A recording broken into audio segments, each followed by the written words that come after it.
नमस्कार। Saraswati agri classes YouTube channel में आपका एक बार फिर से स्वागत है। पारिस्थितिकीय निकेत पढ़ रहे थे अपन। पिछले वीडियो में अपन ने इसकी सामान्य जानकारी प्राप्त की थी। आज अपन जो है इसके आगे की चर्चा करेंगे। विभिन्न आयामों के आधार पर निकेत को निम्न 3 समूहों में विभाजित किया जा सकता है। यहाँ तक जो है अपन ने पिछले वीडियो में बात की थी। आज अपन यहाँ से जो है इससे जो निकेत होता है इसको मुख्यतः 3 भागों में बांटा गया है। तीनों भागों के बारे में अपन यहाँ पर पढ़ेंगे। स्थानीय या निवास निकेत जो सर्वप्रथम प्रकार का निकेत होता है उसको अपन स्थानीय निवास निकेत भी कहते हैं, और इसको इंग्लिश में जो है स्पेटल और हैबिटेट निकेत कहते हैं। देखिए, किसी भी प्राकृतिक निवास में एक से अधिक जातियाँ रह सकती है, यानी कोई भी जो प्राकृतिक निवास होता है उस निवास में ज़रूरी नहीं है कि एक ही जाति रहे, उसमें एक से अधिक जातियाँ भी रह सकती है। प्रत्येक जाति जो होती है वो मुख्य निवास के एक इकाई क्षेत्र को अपना सुरक्षित क्षेत्रीय निकेत निर्धारित करके उसमें जीवन पर्यंत रहती है। मतलब प्रत्येक जो जाति रहती है, एक से अधिक जातियाँ रहती है, और उनमें प्रत्येक जो जातियाँ रहती है वो जातियाँ जो है अपने सुरक्षित क्षेत्र या निकेत का निर्धारण करती है और उस निकेत या सुरक्षित क्षेत्र में अपना जीवन यापन करती है। जीवन पर्यंत वहाँ पर यह निवास करती है। प्राकृतिक निवेश के इस इकाई क्षेत्र को जाति विशेष का वितरण है क्षेत्र या सूक्ष्म निवास या निवास निकेत भी कहते हैं।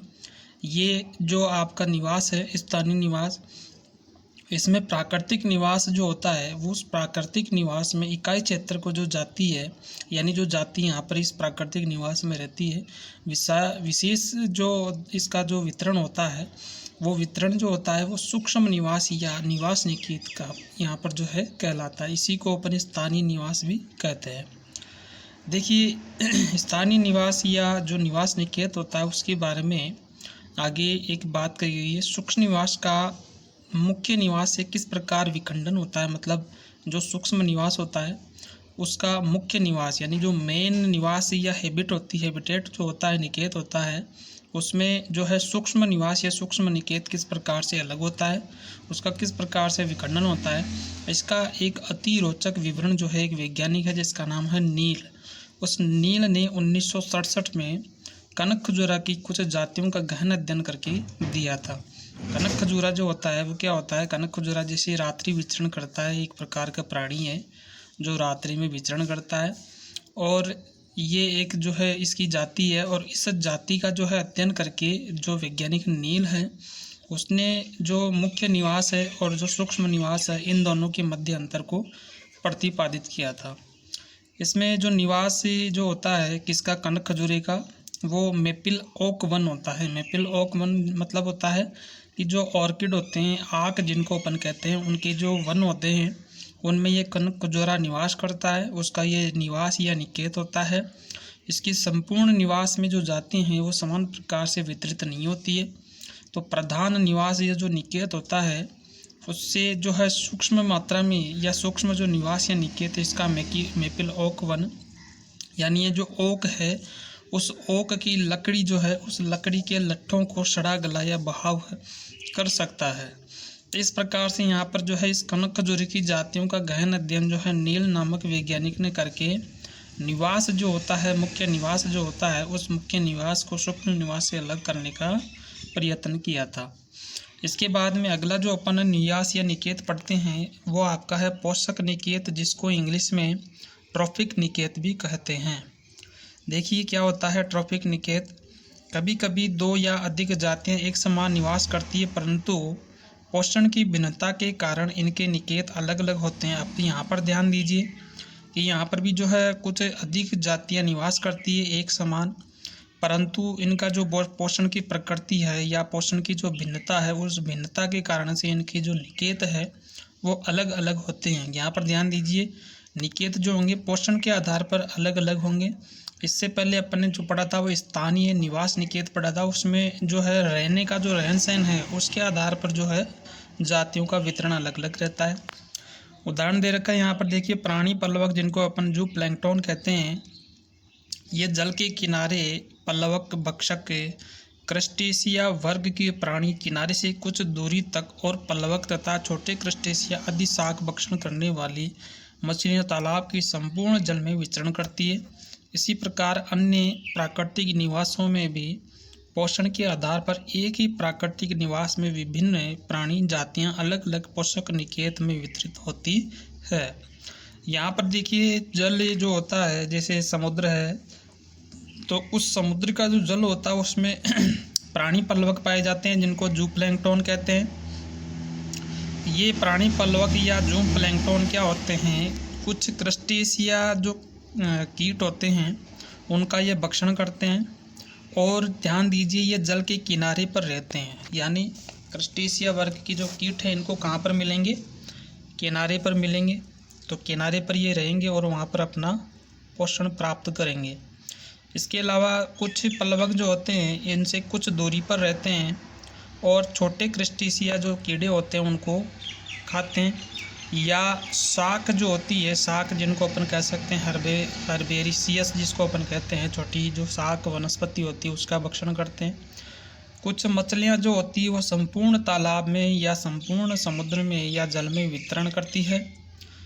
इसी आधार पर जो है प्राकृतिक निवासों में पोषण के आधार पर इनका जो प्राकृतिक निवास है वो अलग अलग होता है, जिसको अपन पोषक निकेत कहते हैं। इसके बाद में अपन बात करते हैं अगला जो आपका निकेत है तीसरे प्रकार का, उसका नाम है बहुआयामी अथवा उच्च आयतन निकेत, जिसको अपन इंग्लिश में मल्टी डायमेंशनल और हाइपर वॉल्यूम निकेत भी कहते हैं। ये जो निकेत है इसके बारे में वैज्ञानिक हचिंसन ने ये विचार जो है प्रस्तुत किया था, यानी अपन ये कह सकते हैं कि जो बहुआयामी अथवा उच्च आयतन निकेत है किस वैज्ञानिक ने प्रस्तुत किया ये नाम, तो आपको बताना है, जो आपको नाम बताना है वो हचिंसन बताना है, हचिंसन या होचिंसन। देखिए इसमें होता क्या है, अलग अलग निकेत वितरण के उपरांत भी विभिन्न जातियों में भोजन, खनिज पदार्थों, धूप, हवा आदि अनेकों प्राकृतिक कारकों के लिए कड़ा संघर्ष बना रहता है। यानी ये जो कुछ आवश्यकताएं हैं उन आवश्यकताओं के लिए प्राणियों के अंदर संघर्ष या प्रतिस्पर्धा बनी रहती है। हचिंसन ने इन साधनों की उपलब्धि या स्पर्धा की सीमाओं का मापन करके निकेत को दो उप समूह में विभक्त किया है। यानी ये जो स्पर्धा रहती है इनकी आवश्यकताओं में, इस स्पर्धा के आधार पर वो जो हचिंसन नामक वैज्ञानिक है, इस हचिंसन नामक वैज्ञानिक ने इस निकेत को बहुआयामी निकेत को दो भाग में बांटा है। दो भाग जो है यहाँ पर, एक भाग जो है वो है मूलभूत निकेत फंडामेंटल निकेत, और दूसरा है वास्तविक निकेत जिसे रियलाइज्ड निकेत कहते हैं।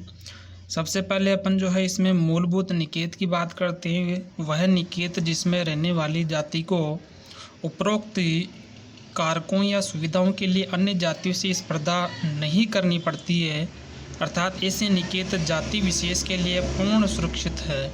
मतलब मूलभूत निकेत के अंदर जो है किसी भी प्रकार की स्पर्धा नहीं करनी पड़ती है, यानी जाति को अपनी आवश्यकताओं के लिए स्पर्धा की आवश्यकता नहीं होती है।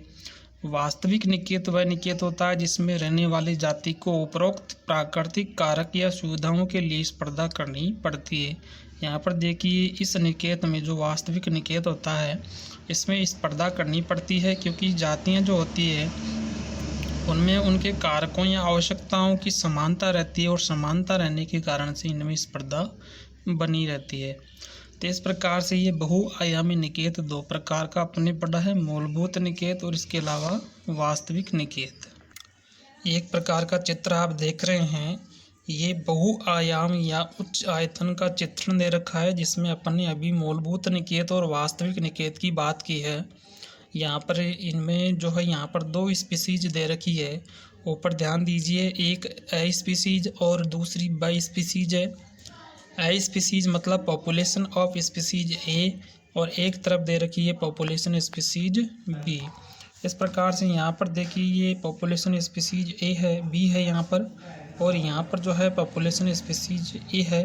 तो आपको ध्यान देना है, चित्र भी जो है दोनों के अलग अलग बनाए हुए हैं। फिर उसके बाद में देखिए दोनों जो जातियां हैं वो दोनों जातियां एक निकेत में कैसे रहती है। दोनों जातियों के जो प्राणी हैं वो एक जगह निवास करते हैं और उस स्थान को जो है population of species A and B यानी ये सम्मिलित रूप से जो है एक प्रकार का निकेत बनता है, जिसको बहुआयाम या उच्च आयतन का निकेत कहते हैं। ठीक है, इसी में अपन ने देखा था कि मूलभूत निकेत और एक वास्तविक निकेत होता है। इसमें ऊपर की तरफ देखिए यहाँ पर दो चित्र बने हुए हैं। ए के अंदर ये एक चित्र ये बना हुआ है और एक चित्र यहाँ पर ये बना हुआ है। इनमें जो है स्पर्धा होती है और स्पर्धा होने के कारण से दोनों यहाँ पर देखिए अलग अलग है। इन दोनों में जो है स्पर्धा नहीं होती है। स्पर्धा नहीं होने के कारण से यहाँ पर जो है एक निकेत का निर्माण हो जाता है। तो इस प्रकार से ये आपको जो है यहाँ पर बहुआयामी उच्च आयतन का निकेत समझाने के लिए आपको चित्र भी बनाना है और उसके अंदर आपको मूलभूत निकेत और वास्तविक निकेत की व्याख्या करनी है। देखिए स्पर्धात्मक या स्पर्धाजनक स्थिति के कारण कारकों का वास्तविक लाभ या उपलब्धि मूलभूत चित्र से कहीं कम होती है। इस स्पर्धात्मक स्थिति वाले निकेत को वास्तविक निकेत कहते हैं। अपन ने अभी बात की थी पहले, वास्तविक निकेत में स्पर्धा पाई जाती है। तो स्पर्धाजनक मतलब स्पर्धा युक्त भी अपन कह सकते हैं इसको। तो स्पर्धाजनक या स्पर्धा युक्त स्थिति के कारण कुछ कारकों का वास्तविक लाभ या उपलब्धि मूलभूत क्षेत्र से कहीं कम होती है। मतलब उसमें जो कारक होते हैं या जिनकी आवश्यकताएं हैं वो या तो बहुत कम मात्रा में होगी या समान मात्रा में होगी, जिसके कारण से उनमें स्पर्धा उत्पन्न होगी। इस स्पर्धात्मक स्थिति वाले निकेत को ही क्या कहेंगे अपन, वास्तविक निकेत कहते हैं, जिसके बारे में अपन ने पहले पढ़ा है। इसके बाद में देखिए समष्टियों की परस्पर क्रियाओं को सामान्यतः 3 श्रेणियों में विभाजित किया जा सकता है। जो समष्टि कह सकते हैं अपने इसको समुदाय भी कह सकते हैं। तो समष्टियों की परस्पर क्रियाओं को सामान्यतः 3 भागों में बांटा गया है। पहला जो भाग है उसका नाम है अनुकूल। अनुकूल का मतलब होता है पॉजिटिव। दूसरा है अप्रभावी अथवा उदासीन न्यूट्रल जिसको अपन कहते हैं। और तीसरा है प्रतिकूल जिसको नेगेटिव कहते हैं। परस्पर ये जो क्रियाएं हैं मुख्यतः ये 3 प्रकार की श्रेणियां भी कह सकते हैं इनको, और इनके मध्य जो प्रक्रियाएं हैं जैसे अनुकूल, अप्रभावी या उदासीन और प्रतिकूल, ये 3 प्रकार की क्रियाएं भी अपन कह सकते हैं। अब देखिए होता क्या है इसमें, अनुकूल परस्पर क्रियाओं में परस्पर क्रिया करती हुई कम से कम एक समष्टि का आकार तो निश्चय ही बढ़ता जाता है। मतलब अनुकूल जो परस्पर क्रियाएं होती है उनमें समष्टि का आकार बढ़ता है। फिर अप्रभावी परस्पर क्रिया वह होती है जिसमें समष्टि के आकार पर कोई प्रभाव नहीं पड़ता है, मतलब ये उदासीन है, न्यूट्रल है। तीसरे प्रकार की जो है प्रतिकूल परस्पर क्रिया है जिसमें दोनों समष्टियों का आकार धीरे धीरे घटता है। तो इस प्रकार से ये 3 प्रकार की श्रेणियां या 3 प्रकार की परस्पर क्रियाएं जो है निकेत के अंदर सम्मिलित होती है, जिसमें जीवों के अंदर प्रभाव भी पड़ता है। एक में जीव जो होते हैं या समष्टि जो होती है उसका आकार बढ़ता है, एक में अप्रभावी रहता है, उदासीन रहता है, और एक में जो है आकार घट जाता है। तो इस प्रकार से आपको ये जो 3 प्रकार के निकेत मैंने आपको पढ़ाए हैं ये निकेत भी आपको ध्यान देने याद करने। इसके बाद में इस लेसन के अंदर अगला जो पॉइंट अपन पढ़ेंगे ये देखिए यहाँ पर इसी लेसन के अंदर जो है गॉस का स्पर्धात्मक वर्जन का सिद्धांत दे रखा है जो इस निकेत से ही संबंध रखता है। लेकिन ध्यान दीजिए पिछले जो प्रीवियस वीडियो है उन वीडियो के अंदर आपको मैंने गॉस का जो सिद्धांत है वो पढ़ा दिया है। ध्यान दीजिए यहाँ पर जो है इस निकेत से संबंधित अगर आपको गॉस का नियम पूछा जाता है तब भी आपको वही लिखना है, और उस जो पॉइंट था अपना जैसे अपने जिस लेसन में अपने वो गॉस का नियम पढ़ा था या सिद्धांत पढ़ा था वहाँ पर भी आपको वही बात लिखनी है। क्योंकि ये स्पर्धात्मक का मतलब होता है जातियाँ जो होती हैं उन जातियों में स्पर्धा उत्पन्न होती है, उसी के संदर्भ में यहाँ पर गॉस जो है उसने एक सिद्धांत दिया था जिसको गॉस का स्पर्धात्मक सिद्धांत कहते हैं, जो अपन ने पहले पढ़ लिया है, इसलिए अपन इसमें दोबारा से नहीं पढ़ेंगे।